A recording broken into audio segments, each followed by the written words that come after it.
right, so it's no secret. Well, it kind of is a secret depending what kind of fan you are of the ETC podcast. So if you're an ETC podcast listener, this could be a little bit of a secret. But if you are an ETC podcast viewer, this is no secret that me and Aaron's hair has gotten quite long. Like it's like I've had a haircut. I had a haircut back in August. And you have not had a haircut, right? I think it's been more than a year now. Yeah. More than a year. Okay. Yeah. So like ever since kind of the major kind of pandemic closed down, you basically haven't had a haircut. Yeah, exactly. Yeah. Yeah. And, Casey Lee's facial hair is also growing, longer than it's ever grown before. So obviously hair is becoming a big thing, and it's funny because our friend Dave's hair is really long too, and we're all starting to kind of get into different modes of how to deal with our hair, right? Yep. For a while, again, if you guys have followed, I mean, you can kind of piece it together on how we talked about what's on Aaron's noggin and underneath his hat. Aaron was wearing a hat for a while. Yeah. To be honest, for a while, it wasn't that much longer than I've had it before. Like I've had it longer and long, and I would just kind of comb it or whatever. But now it's gotten to the point where it's back to kind of like ponytail. It's very functional to put my hair in a ponytail now. Right. And is your hair right now in a ponytail? It's in a, I don't know what the definition of a ponytail is, but it's definitely tied up. But there's not much of it. It's I guess more of a tied up knot or something, right? Or a bun. Right. And is it self-tied or did your wife tie it? Yeah, took me a few times, but I think I've got the hang of it now. Right, and our friend Dave has also revealed to us these things you can buy on Amazon. They're effectively hair bands. Right. And which have typically been marketed towards women before, but these are kind of marketed unisex. So it's an interesting time where a lot of guys now who didn't have long hair before now have long hair. I'm not saying guys didn't have long hair before, but like guys who typically didn't have long hair now are dealing with long hair. And that kind of got me thinking about actually like just something that you just touched on there. Because I asked you, is it a ponytail? And you're like, well, I don't know what the official definition of ponytail is. And we started. I was talking with Brett and my wife about pigtails, right? Because pigtails. Kind of like off to the side kind of style, different than a ponytail, right, which is kind of singular at the back. Yeah. Right. So in my typical ETC podcast opening, it's a criticism on terminology here. Why are two coming out the side? Like, why are those called pigtails? Like what? Right. What? Like, last time I checked, pigs only have one tail, right? They only have one tail, and it's curly. All right. Right. There seems to be no relation as to why those are called pigtails. I mean, it's plural, so maybe the pigtail singular came first, right? Maybe. But then why don't we if just you just had ponytails? one? Is that just a pigtail singular? No, I don't think so. But I mean, it's an interesting debate that I think a lot of people probably have not really thought about. I think occasionally we hit on something in these openings. Most of the time we don't, but occasionally we do. I think this is kind of middle of the road. I think the best thing I've ever brought up in these intros was the whole James Bond thing. I think that intro does not make sense. I think is probably my most beautiful mind-esque revelation in my life. Right. And Pigtails is kind of halfway, medium, whatever. But we're pointing out the real conundrums of life, right? So yes, yep. And I mean, this is the real debate when it comes to the pandemic, right? Is what the why not what the definition of a pigtail is, but why we're using that term to describe two kind of tied up pieces of hair that sprout out on either side of your head. It doesn't seem to make a whole lot of sense. No. Welcome, everybody, to the ETC Podcast, your one-stop pod for entertainment, technology, and cars, and all things random for this wonderful Thursday, February 25th, episode 59 of the series. This is season 7, episode 5. I am losing track of everything these days. Kind of coming prepared. It's kind of what I call the more relaxed season. Yeah, episode 59, episode 5. of season 7. We got a lot to cover today. I'm saying that as a way to kill time because there isn't actually a lot to cover. But there are definitely some things that we should mention. We have a little bit of correspondence to get to. Nice. But one of the I guess biggest pieces of news, and this comes courtesy of Do Your Thing, Brody. We usually have a dedicated segment to Do Your Thing, and by usually I mean we've done it once. This I feel like belongs a little bit in the news section. Okay, well, okay. So Brody tweeted at us at the ETC podcast, #Do Your Thing. It turns out beloved French DJ electronica music duo Daft Punk is officially disbanded. This is pretty crazy. This is. Did you see the really like? I don't really know what was going on in that video, but did you see the video that they posted? No, I vaguely heard about it. So why don't you describe it for myself and the fans who have no idea what was going on? I mean, it's them like I don't know, not in a desert, sort of like you know those. Do you know what like a salt flat is? Yes. Yeah, like it's like a dry because I think of cars. Yeah, exactly. They race cars sometimes on it. It's probably on Top Gear, but it's just them two on a salt flat. And there's just, kind of very like artsy imagery. But then, what I don't understand is one of them blows up the other one.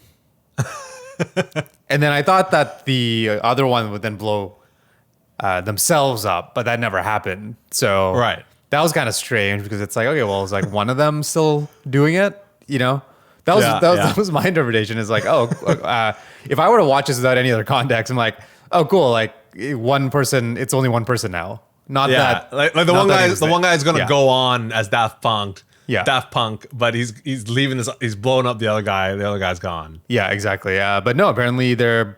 I don't know what the official announcement was. I guess retiring or stepping away. Daft Punk is no more. But kind of. I mean, I feel like.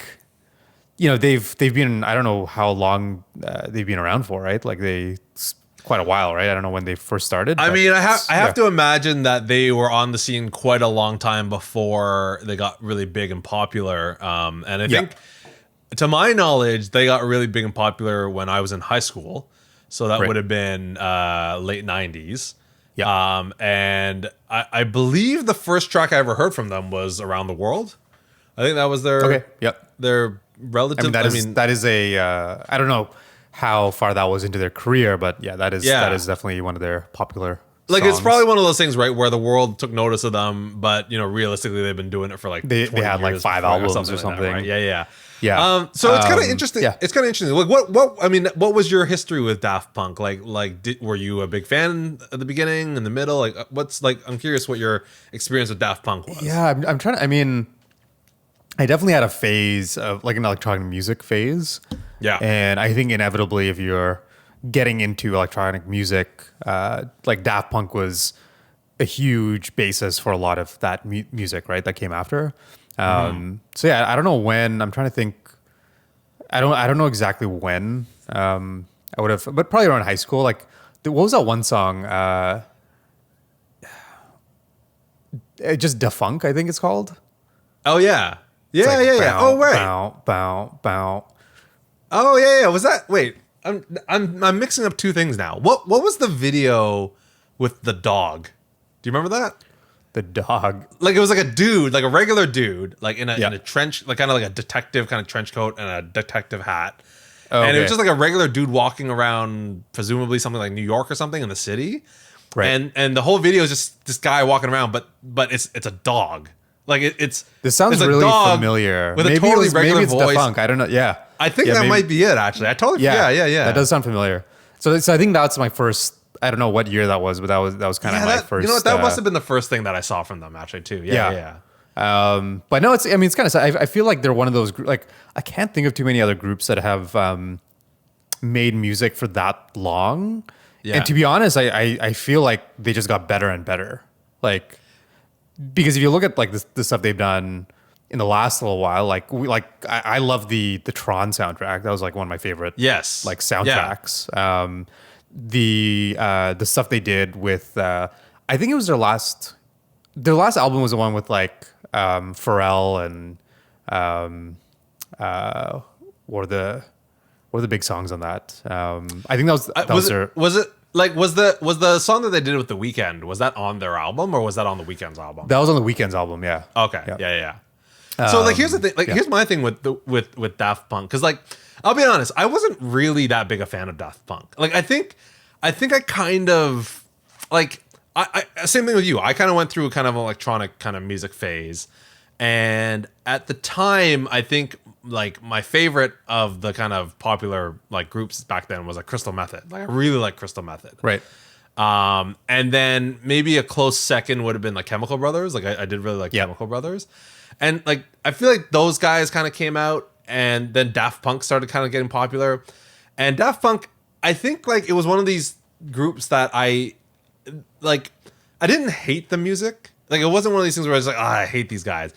But I never really like loved it. Like I never was like, oh my god, this music's so good. And I'll be honest, like you said, like I think my two favorite works of them is one, the Tron soundtrack, because I actually do really like the Tron soundtrack. Yeah. And I think that was an awesome blend of like electronic music and movie scores. Yeah. And I was actually shocked that what they did with the Tron soundtrack, because I mean, I guess, I mean, you shouldn't be surprised, but I mean, like, you kind of pigeonhole sometimes like artists into a certain genre, right? And I think I pigeonholed Daft Punk into the genre of music that they were doing, but they totally pulled off like a really professional sounding movie score. Yeah. I have this vague memory of driving around with you, like I can't. Listening to the Tron soundtrack. Yeah, it was like we were on like I just had this very vague memory of like the Dollarama on Somerset. Yeah. Like I think we were in the same car and we were driving. We're like, we're gonna listen to the Tron soundtrack or something. Yeah. But yeah, that was really good. And then my other favorite song of theirs is the one they did with The Weeknd. Yeah. Which incidentally is probably my favorite Weeknd song. Like Weeknd is another one of these acts that I think I kind of respect and I like him. I like him as a person. I feel like he's a really talented singer. I find his music quite good. I loved his Super Bowl show. But I'm not like, I never really throw on The Weeknd. But that song that he did with Daft Punk, I actually really, really like. So good. I think, was there more than one song? Or was it just that? That sounds right. That actually does sound right. Because I feel it coming. That's The Weeknd as well, right? That's the one I'm thinking of. What's the other one? Is there another one? Starboy. Like it's like the intro. Was that with Daft Punk? Yeah, because I'm I just didn't looking know at that. the discography here, or so I didn't know they definitely were a part those of two that. songs. So Yeah, what was the one it they might did be with- more. What was the one they did with Pharrell then? So that was their last, like I guess, full album. Get Lucky. Oh, geez. That was Daft Yeah. Punk too? Yeah, yeah. Oh, wow. I really didn't know they had a hand in all these songs. So it's basically like I think the crazy part is their range, right? Like think about Yeah. being able to do something like the Tron soundtrack, but Yeah. then doing a song with The Weeknd and Pharrell, and they're all really good, right? Like Yeah. So I think just the fact that they have so much range is super impressive. Like, what do you like? I mean, did you read anything more about their breakup? Like, was there like? I mean, it seemed pretty amicable. Like, because I mean, if they did a whole like farewell video and stuff like it seems like it's not something that was like Yeah, I mean I think all that was released was I think their official like publicist or something just announced that they've stopped making music. Yeah. But that's all I know. Like it didn't seem like it was it basically like I think what is like really cool is some bands like I feel like a lot of bands never officially announce that they're done. Yeah, They just sort of like fade out. Yeah, right. exactly. Or like no, like people just stop caring. Right. So Yeah. I think it's pretty cool that they actually like in a lot of ways they're still at their peak. Right. Yeah. And they're just like we're done. Right. It's like a really good TV show that decides to end. Yeah, and not like drag it out. It kind of reminds me of, I mean, I've been talking a lot recently about The Last Dance, right? With Michael Jordan and how he wanted to exit when he was at his like prime, right? Rather than like kind of slowly fade off, right? Yeah. But you have to imagine that if they're doing that, that ultimately they're probably still going to make music either separately or come together as like some different band name. Yeah, I mean the whole mystery. I mean, I think they're known. I think people know who they are, but I think the whole mystery around them has been really interesting, right? Because yeah, like I haven't dug that deeply, but I wonder if they are making a lot of music. People just don't know. Like they're just like producing or using other names or whatever, and people just don't know. Because they're kind of a mystery. Like it's turns out they're I couldn't actually name. Turns out they're actually like the guitarist and drummer from Matchbox 20. Yeah, yeah, exactly. Yeah. So no, I think it's definitely. I can't think of. I was looking at their discography. Their first album was 1997. Their first like full okay. album. So I guess the world kind of yeah. found out about them altogether. It wasn't like okay.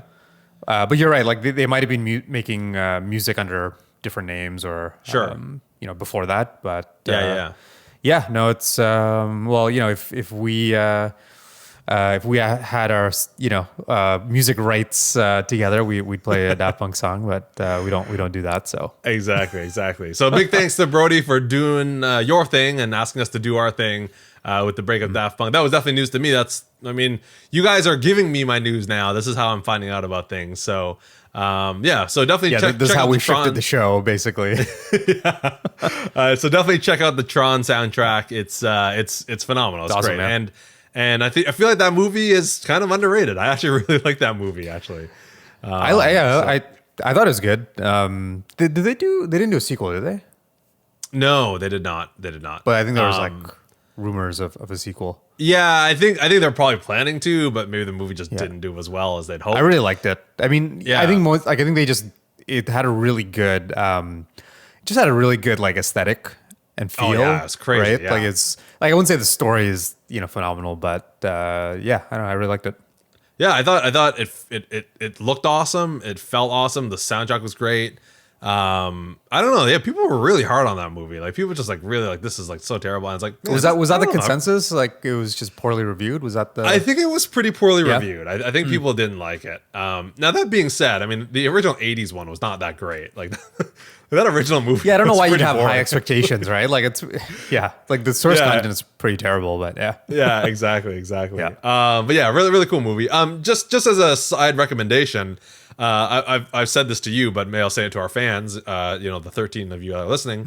I highly recommend that those of you who have Disney Plus now should go check out Tron. What the heck is it called?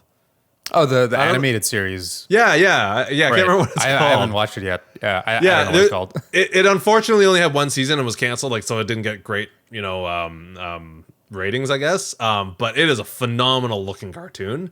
Really cool feel, cool aesthetic. It's kind of similar to there's a new Star Wars cartoon I think called The Resistance or something like that. Yeah. Kind of like cell shaded, cell animated, whatever. Yeah. Not cell animated. Like that's how regular cartoons are animated, but like cartoon cell shaded kind of computer generated cell shaded kind of stuff. Anyways, really cool stuff. Definitely check that out. Which brings me to my next bit of news actually. On Disney Plus. So big announcement. I don't know if this was worldwide or specific like to Canada, and maybe the other nations already had this, but I think this is kind of new. But Disney Plus has just unleashed a plethora of content through their new kind of sub-channel Star. So if you guys don't know this and you guys are Disney Plus subscribers, if you're on Disney Plus, you have Marvel, Star Wars, Disney, like you have all this animated stuff, all this stuff. But in general, it's been a little bit kid focused, right? Because all the classic animated movies, even like the most kind of like grown up it got was maybe the Marvel Cinematic Universe and Star Wars, but still a little bit. Or the National Geographic documentaries. Yes, exactly. That's a good point. The National Geographic stuff. But now there's a brand new channel called Star, and to the point where now when you sign in, they're like, do you want to keep your settings as like TV rating, like TV mature, like do you want? Because I guess people usually think, oh, Disney, my kids will go on, they can view whatever they want. There are now like relative adult content stuff on there, but I was browsing it the other day, and it was like incredible. Like, me and Brenton were saying, Brenton was saying like, this is very geared towards our generation. Like, Like it's all these movies that came out kind of in the 90s and 2000s, and all these like really kind of nostalgic things that you'd watch a lot. Like all the like I think pretty much all the Jerry Bruckheimer, Don Simpson stuff is there. Right. So like Crimson Tide, Bad Boys wasn't there. Stars like that. Sorry, that's an existing channel. Like that was an existing network channel, right? I think I've heard of it before. Like it's not a new to Disney thing, is it? I'm wondering if you're thinking of Stars with a Z. Oh, is that not what you said? What? No, this is just Star. Just Star. Just Star without the Z. It's not from the street like Stars is. Yeah. So this was not a thing before. Like they just created a new. That I don't know. That I do not have confirmation of. But because it's definitely, the other ones are because they have a few, right? Like and I don't even know if we get them all in Canada, but like National Geographic is one. They had a few other ones, right? But they were existing. Maybe not channels, but they're existing kind of media properties, right? Right. I mean, there was Hulu, right? Like Hulu is part of that that's family, right. I believe. Yeah. Right. And right, because we didn't get Hulu. So maybe the closest thing to Hulu is Star, basically. So that's in Canada. Yes. Okay. Like it basically launched in Canada like a couple days ago. Like we actually did get Star. Okay. And it's crazy because like I mean it makes sense because again they own all this stuff. Like it's if I'm not mistaken, it's a lot of Touchstone movies, which I'm pretty sure Touchstone's part of Disney. Right. And it's just a lot of the properties they own already, and I guess they just kind of released it under this branding to kind of separate it from kind of all the kid content and stuff like that, right? Yep. But it is like a really big library to the point where it's like, man, this is getting pretty competitive with Netflix now. Like, I mean, especially if they haven't changed the price yet, right? It's still $9.99. I can't remember.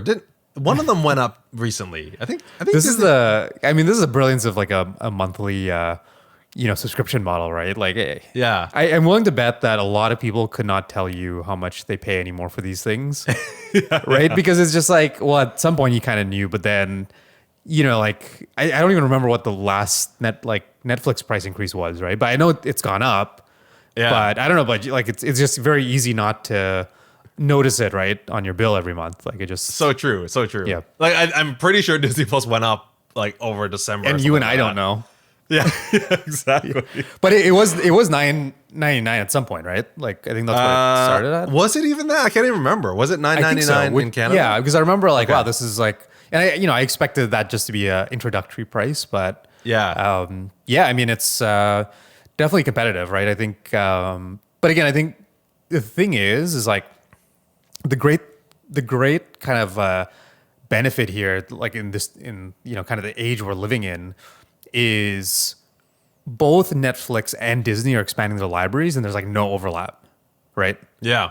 Which is like the kind of crazy part, right? Because it's like all this stuff. Like I'm assuming a lot of this stuff probably isn't on Netflix, right? Especially since Disney owns the rights, right?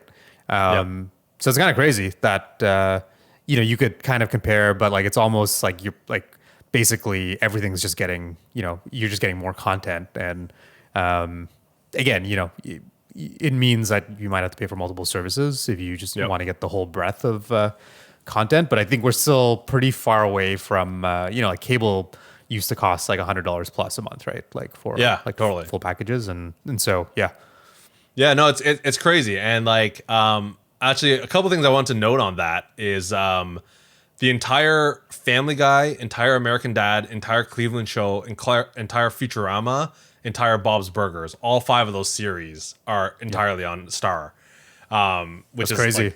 Like, which is so good. Like, this is a huge I think this is a huge advantage Disney has, right? Like I get the sense, like I don't know how it works exactly, but I think Netflix has like a limited time period, right, for their content. They make an agreement. I think there's very few things that they have that indefinitely they can put on their service, right?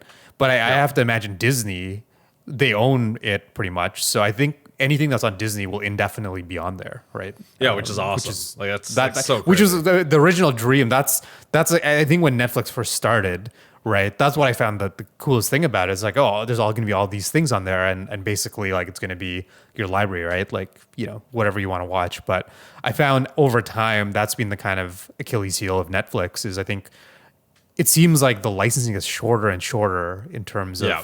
how long they can put something on there, right? Yeah. And so, because I think at some point, like Lost was like every season of Lost was on there. I don't know if it's on there anymore. I don't think it is. Yeah. Yeah, Seinfeld as well. I think is that on? Right. Yeah, Was that on? Anyways. Yeah. Yeah. I mean, I get your point though. Yeah. It's like, and this is the funny thing, right? Because like as your example, like Lost is ABC, which is owned by Disney, which so it'll probably be on there for like exactly. ever. Yeah, yeah. But which kind of makes sense about why probably, I mean, among other reasons, why Netflix is developing so much of their own content, right? It's like Right. maybe they start to realize, oh shoot, like we keep losing people because like Yeah. all the stuff for licensing is gone or whatever's costing us too much. Why don't we just make our own stuff and we can keep it there forever or whatever, right? yeah, yeah. Which is really crazy. So that actually yeah, so definitely check out Star if you have a Disney Plus subscription. It was a surprise to me.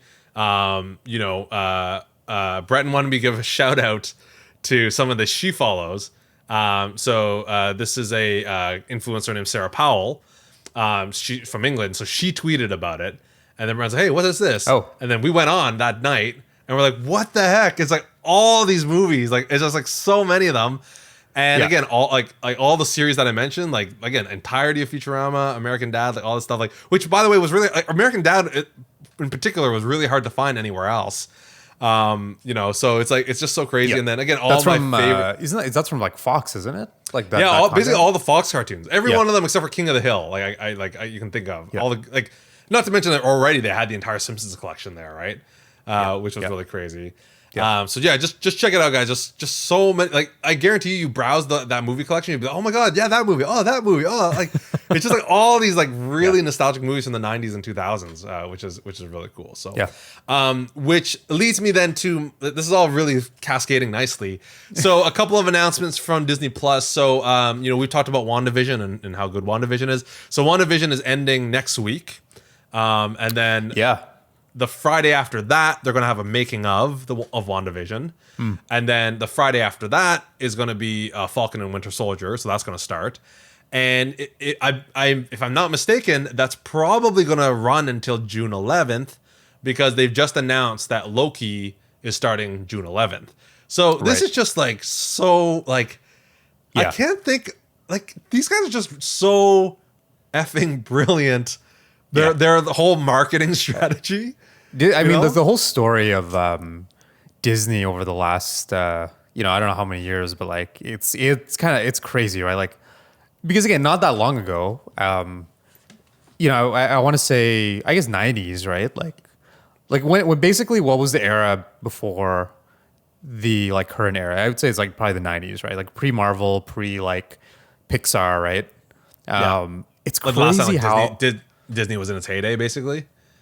Yeah, like it's kind of crazy how far they've come, right? And I think, sure, there's like things like the Lion King era and things like that, but if you strip that away, like it's crazy, like again how like what they've become, and I feel it's like one of the it's one of the more fascinating stories, I think, just like not only in entertainment, I think just business in general, right? Like it's crazy, just it's so crazy. smart, like it's crazy, but it's like it's shocking like how successful they were able to make that, because there's just so much that could have gone wrong all on the way, right? And it's even crazier that it started with a set of movies. Movies are the hardest thing to make consistently good and to roll out, right? Like you could make a series that lasts a long time, but like to roll out movies over 12 years that actually successfully connected to each other is crazy, right? Yeah, Really crazy. And then we'll end this segment off with related, that's Spider-Man. The new Spider-Man officially has a title now. They released a title trailer, like literally a trailer to announce the title of the movie. So this is the Tom Holland one, obviously, with Zendaya and that other guy who I don't know what his name is. Anyways, Spider-Man No Way Home, following Homecoming and whatever the other home. Far From Home. I guess it's the whole home series of Spider-Man. Yeah, I never I think I missed something because there's probably a reason behind that, right? I never caught that. Like there must be a reason for using the home thing in the. No idea. Absolutely not. All right, we're gonna take a short break, but we'll be right back after this.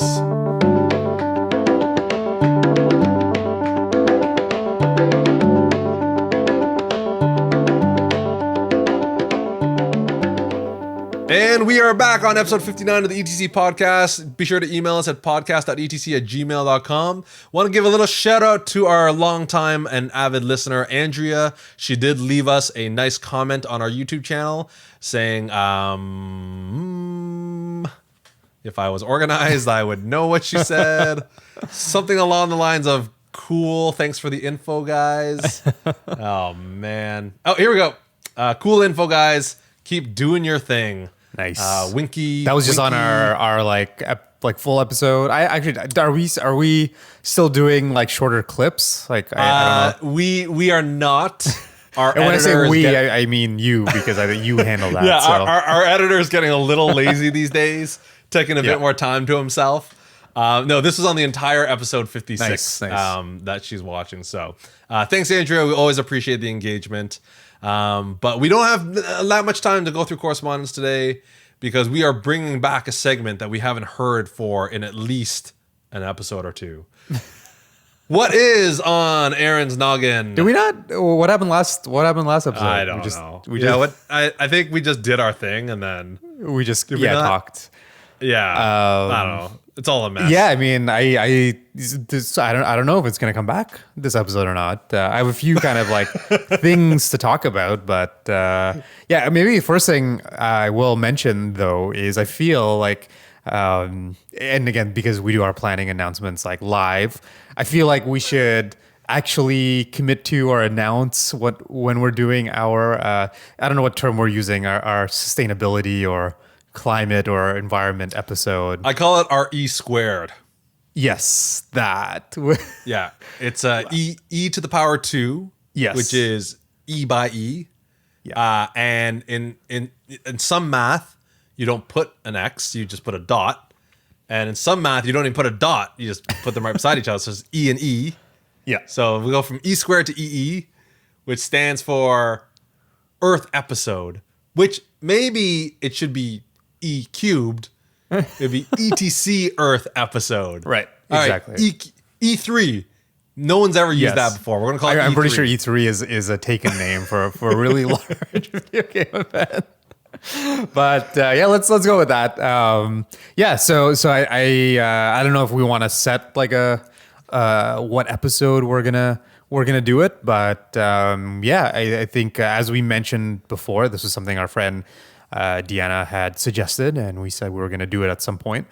Yeah, I think we'll have to see what topics we want to cover, but I think in general, we'll kind of try to apply the E and the T and the C, and kind of I guess whether it's interesting things happening in each of those out there, or things that you can kind of do that good for the environment, or things you can kind of just do from a sustainability standpoint. But I figure we should mention it now because maybe if people want us to talk about something in particular in those topics, right?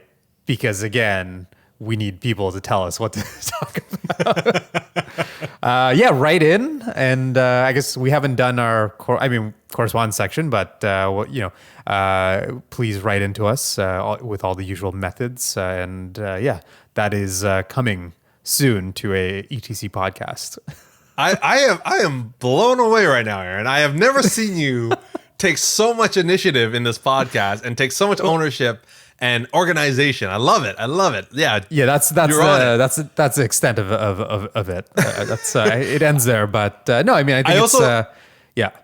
I also love how you kind of brushed off like, all the usual methods. Like, I feel like you're lacking the details in your own head to kind of say what those methods are. Yeah, no, definitely do not know what those are. But yeah, I mean, I'm sure it'll be repeated at some point on this episode, not by me. But yeah, write in or voice in or message in, whatever method you want, and yeah, let us know what you want us to cover around entertainment, technology, cars, I guess, related to the environment and sustainability. And yeah, I guess we won't set a date yet, but that's why don't we say in spring? What's the first day of spring? I was gonna say maybe we should set a date. I think maybe like you said, on the air live announcements. Yes. Why don't we pick a day for our episode? And barring any obviously unforeseen circumstances, we will aim to do it on that day. So March is coming up, and I think that might be an appropriate time for us to. Yeah, well, remember I thought like Earth Day or whatever was in March, but turns out it's in April. But Earth Hour is in March, I believe. Oh, So interesting. Earth Okay, Hour- and our podcast Earth is Hour- usually an hour. Yeah. Ooh, the coincidences. So Earth Hour is Saturday, March 27th. So what if we did it on this is what the podcast has become. The podcast has been listening to me and Aaron plan the podcast. Yeah, exactly. Yeah. Okay, we're episode 5 right now, season 7. And our seasons I think are relatively 10-ish episodes, if not a little bit more. Yeah. So I think it would be reasonable that we would be recording for another at least 4 or 5 episodes in this season. So what if we did it on March 25th? Let's do it. That sounds perfect. Yeah. All right. So lock your doors and turn up your stereos. March 25th, Yes. 2021, Thursday night, the release of ETC Earth episode. Yeah, we're hyping this up quite a bit, but yes. So you have a few weeks, few episodes to write in. One of us should blow up the other one in like a trailer video for this. Yeah, that's right. Yeah, should do a yeah, really we should have a cheap, promo. like- Definitely promote this. Yes. Yeah. Okay. Well, that's set. I'm looking forward to it. But no, that wasn't on the segment. That was just something that I felt that we should announce and finalize. Cool. So, do you have anything else? I have some news. Something Yeah. interesting today that might be worth talking about. I don't know if you saw this, but Twitter has released a very interesting feature. Have you heard of the super follow? Super follow. Yeah. I have not. So you use Twitter, right? You can find the ETC podcast on Twitter, and so you can follow other people, right, on Twitter. That's kind of a concept. I don't know if they invented it, but it's a very core concept of Twitter.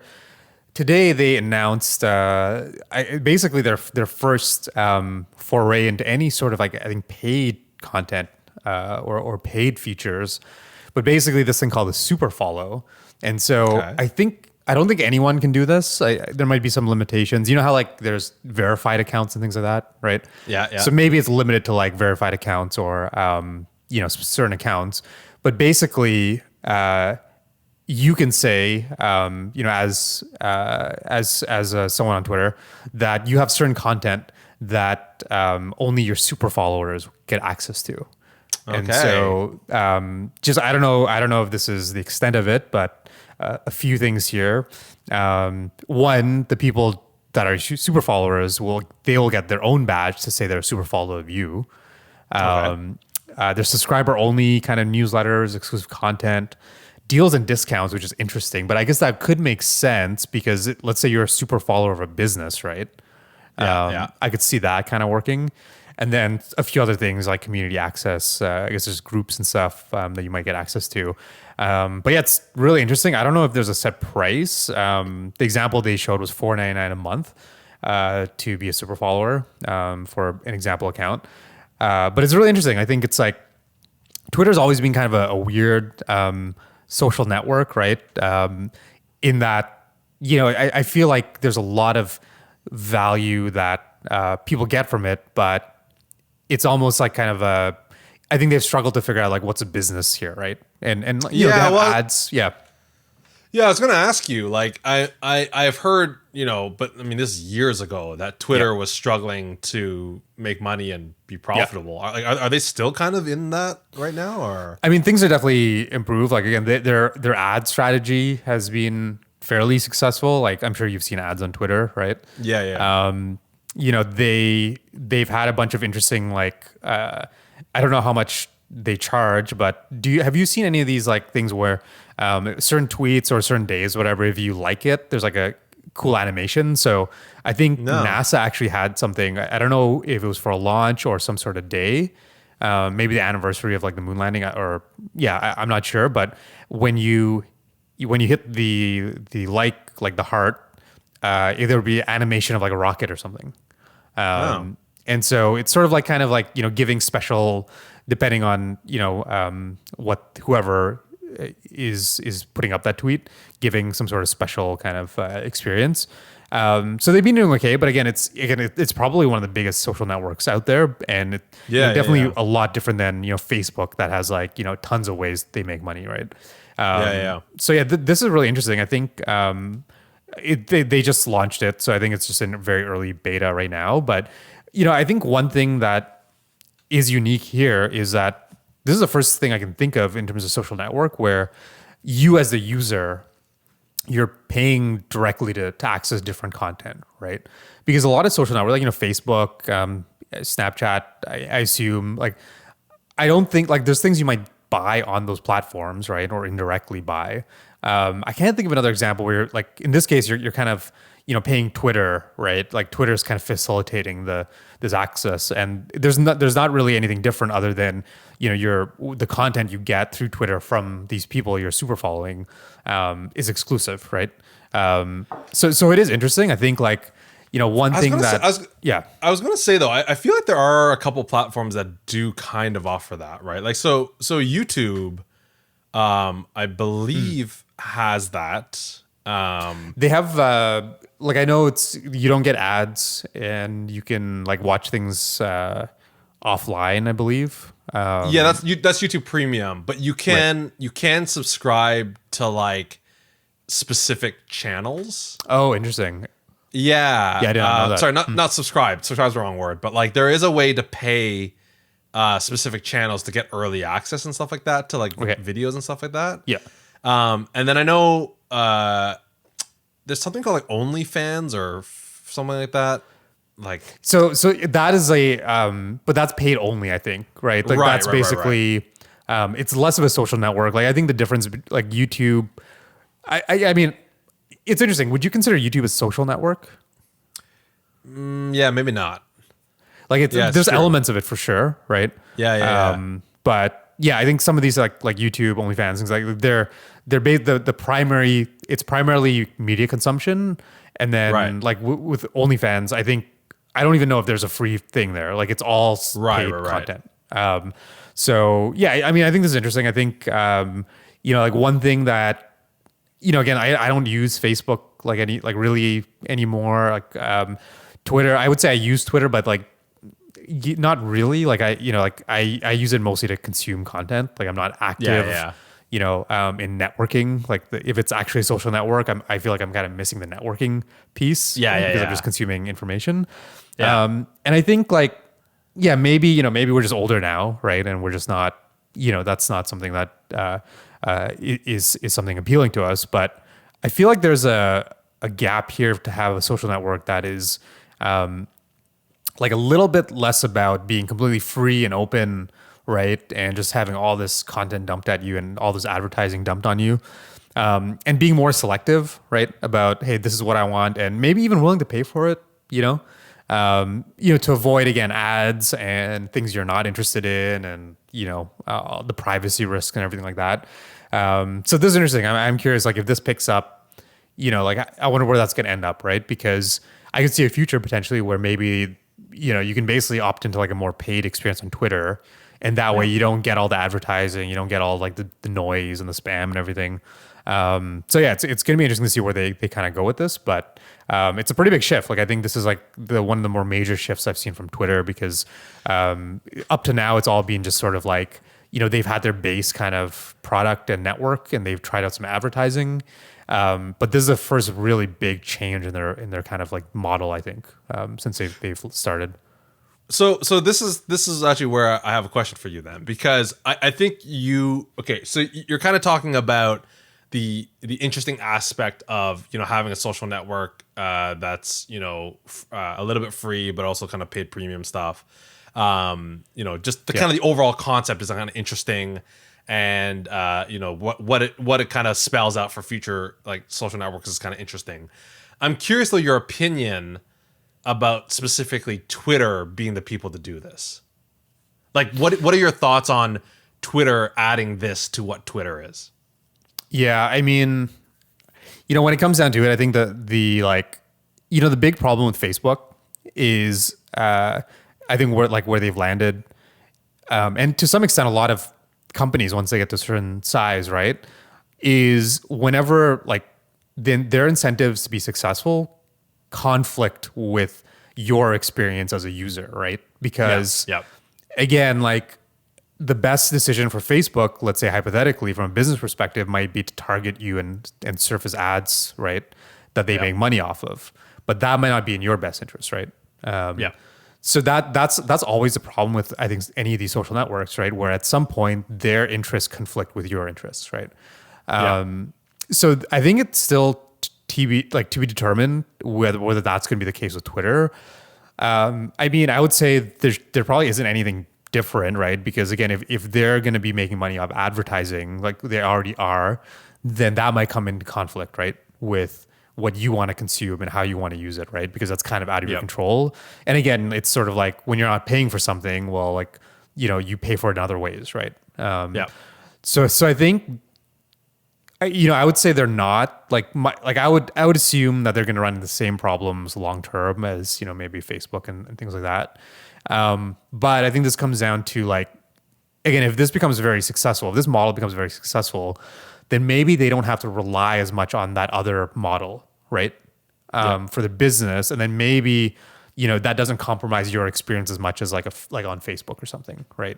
Where Facebook only relies on that, right? Like you don't pay Facebook for anything else, right? So, well, it's kind of hard like to say right now, Same kind of like reason why Apple today can actually play the privacy game, because they're not relying on data right now. You're paying them for other things, right? Like their products directly. Exactly. Whereas Google, like they are relying on your data, right?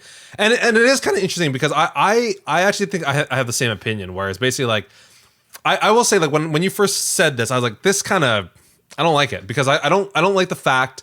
Because I have to say, one of the things I've always really respected about Twitter, whether or not I personally enjoyed it or not, is I very much respect how focused Twitter has been. Yeah, like Twitter has like very much not polluted their app. Like you look at YouTube, you look at Instagram, you look at Snapchat, and everybody's just copying. Crazy, like, everybody's like, you know, I can do this too. I can do this too, right? And it's throwing in the exact same features everywhere, right? It's the exact same stuff, right? And Twitter has always been like super focused. Now, again, I know it's a different kind of market, but like Twitter's always like, even again, their original concept was so focused. It's like, let's take Facebook and just make it status updates almost, right? So I've always respected that intense focus. And it's really a shame that it seems like it's a profit-driven reality that's forcing them to be like, let's introduce this thing called super follows or whatever, right? But the other side of me, though, has to be very realistic about like, but look, like, you're getting this incredible service for free, and a lot of people are working hard to make this company. You know, it is a company, it is a business, right? Yeah, like it's only natural that they're trying to evolve things. But I mean, I think my conclusion here is like, I think it's too early. Like my opinion is, I think it's too early to tell whether long term this is a positive. Like I don't think we can be sure if this is a positive thing or not, right?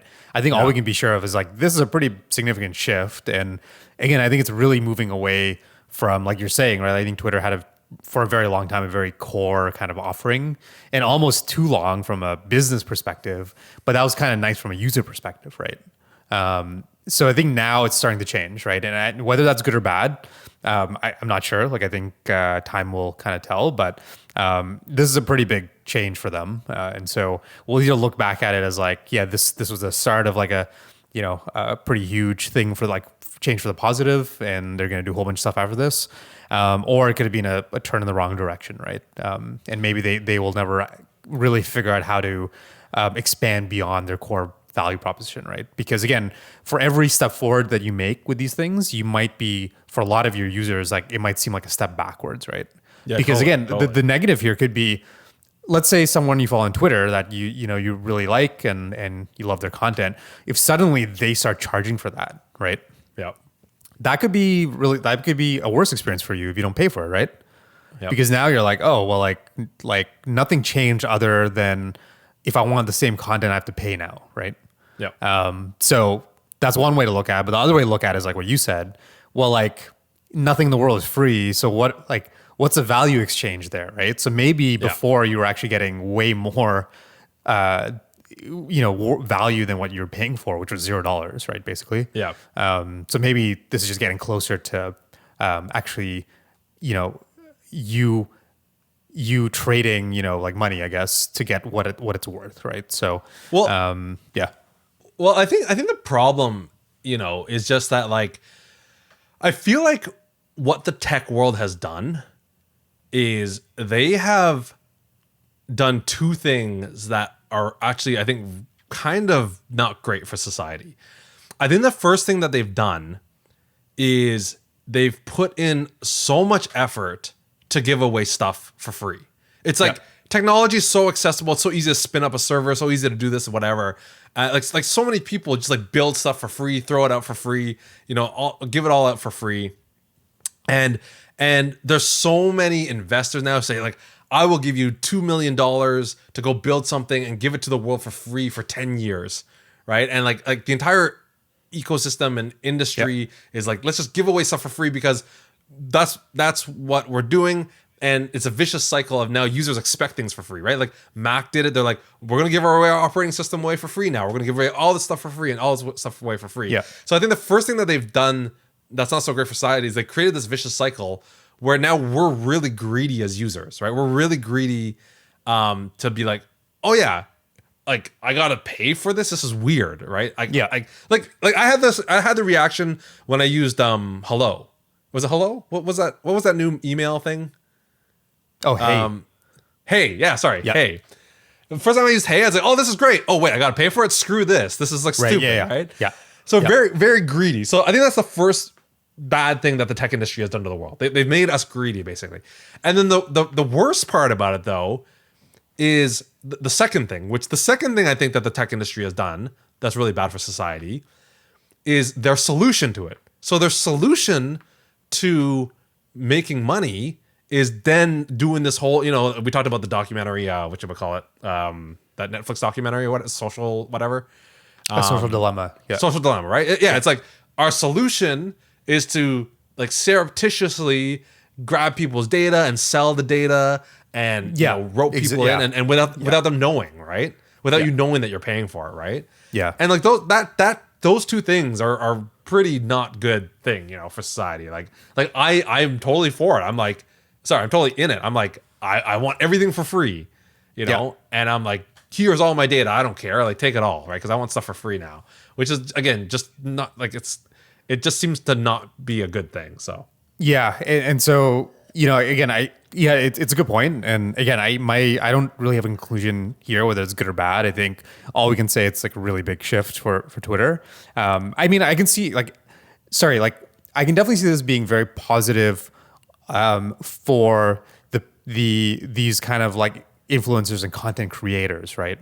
Like again, YouTube, for example, amazing for the content creators, right? Like there's a very direct value exchange there because the content creators are basically saying like, I'm gonna put in my talent and my hard work to create something, and if that gets 1 million views, I'm gonna get compensated, right? Like that's a very good exchange of value, right? Because then everyone knows what's happening, right? It's not there. Like YouTube is not going off and or the content creator is not going off and doing some secret stuff behind the scenes, right? To try to make money. Yeah. It's very direct. So I think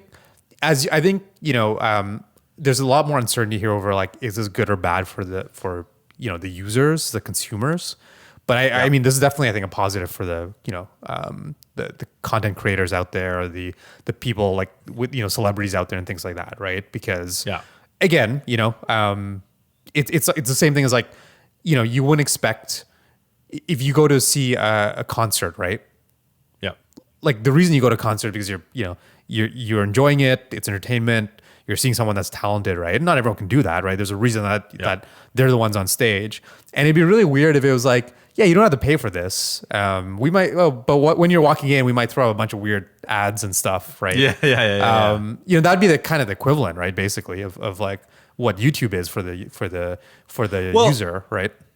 Yeah, well, that's what I was gonna say. Like, I mean, YouTube's still doing a little bit secretively, right? Because it's like ads that you like. Because I didn't even know. It's it's very secretive on the user side, but not on the. What I'm saying is on the content creator. Like they get paid like real dollars based off how many viewers and stuff they have. Right? Yeah, that's true. That's true. So that relationship I think is a lot more pure than the relationship YouTube has with viewers, basically. Yeah, agreed. And that's true because like again, I didn't really realize that stuff till I started like putting up YouTube like stuff myself. Like, oh yeah, you enable ads and stuff like that. Yeah. And so yeah, this is the thing. I think that kind of badness I was talking about, like, I think this kind of stuff, like Patreon, like this Twitter super follows, maybe OnlyFans, like I don't really know how that works, but like these kind of things, I actually think, even though like they may not be successful and they may not really work because of the stupid vicious cycle that's been created, they are actually heading more towards a positive thing. Where you're right, where it's just like I'm going to give you money. Yeah, and it's a less give me like content. Shady, trade-off and interaction, right? Because again, rather than it being, I'm going to go on YouTube and indirectly pay because I might see an ad, right? Yeah, and that ad is served by Google knowing all my preferences and stuff that I have no idea about. This is basically like, oh, I'm just going to give actual money to go view this, right? Like it's a little bit more kind of like transparent and like what you're kind of getting, right? So yeah, totally. Yeah. So yeah, it'll be interesting. Like I suspect it won't do super well, to be honest, because we're so deep in this stupidness. And let's be fair. I'm very hypocritical when I say that. Like this is very much an academic like opinion in the sense that like when I'm just talking about philosophically, this is what I believe that's bad. But day to day, my life, I like totally want everything for free and I feed into it. So no, I think most Twitter users like I don't think they're gonna super follow people Twitter is banking on basically the niche audience, right? That is willing to do that. Or maybe like new audience that comes on that wants this, but yeah, I'm very curious how these do. Like, I'm very curious how well YouTube Premium does because, like, I don't think a lot of people like. I don't know a ton of people that have it. I know a couple. Yeah. And like, I'm curious. Like, is it like it almost feels like in line with like people who pay for like newspapers, right? It's like. I mean, it was kind of a revelation to me growing up that like, oh, it's like if you subscribe to a newspaper, like that's not really what pays for it. It's like all the ads, in there, right? Yeah. And I didn't really know that growing up, right? So I'm curious what like percentage like of their revenue actually is starting to come from these things. So yeah, and again, I think like what you said, the free experience is so good that's a real problem here, right? Like if the free experience wasn't so good, then they could actually make the stuff compelling. But for all these services, the free experience is so good that at best they can like add a few, nice incentives for, a very small audience, but you're never going to convince majority of people because unless they start making the free experience worse. But the problem with that is that then directly hurts the whole reason they're here in the first place, right?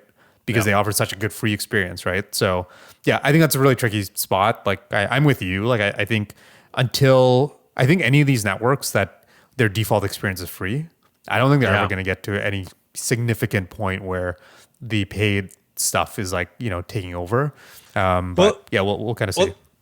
Like that's exactly my point, right? Like again, the tech industry like you said, the free experience is so damn good. Like that, I think that's why paid experiences like Disney Plus, Netflix, and all that stuff work well because their default experience is not free, right? Their default experience is you got to go to the theater, you got to rent something, you buy something, whatever that costs a lot of money. Like to buy a Blu-ray, it's still $30-$40 to buy a Blu-ray right now. And then like, obviously the illegal experience of pirating. What's amazing about these streaming services is they beat those, right? It's like, do you want to spend your life, being illegal and spending all the effort to download all that, or do you want to just pay $10 a month and get everything really easy? Yeah, exactly. Right. And it's like, so you're right. Like if the default experience is free, like, it's like it's a hard battle to win. Right. Yeah. But yeah, check out Twitter's super follows and let us know what your stance on the whole social network situation is. But something pretty interesting going on. Definitely. All right, we're coming into a close here on episode 59 of the ETC podcast. If you have any questions, comments, or concerns, be sure to email us at podcast.etc@gmail.com and follow us on Twitter at the ETC podcast. We'll be offering super follows soon enough. Can you imagine? Yeah, be sure to subscribe to our YouTube channel as well. And you can even leave a voice message on our official website, anchor.fm/the ETC podcast. The ETC podcast is currently hosted on Anchor FM and distributed to all your favorite platforms, including Apple Podcasts, Spotify, Overcast, and more. We just gave you a whole bunch of contact details. Be sure to submit your topics for our big Earth ETC episode, March 25th, I think we said. Yeah, I mean, assuming March- that is a Thursday, that's but Yeah, March 25th. exactly. But as for now, that is it for episode 59 of the ETC podcast. That's 500 divided by 6 and -2 divided by 10. My name is Casey Lee, and sitting across the city from me, as always, is Aaron Zanekar. We'll see you guys next week. Super follow us.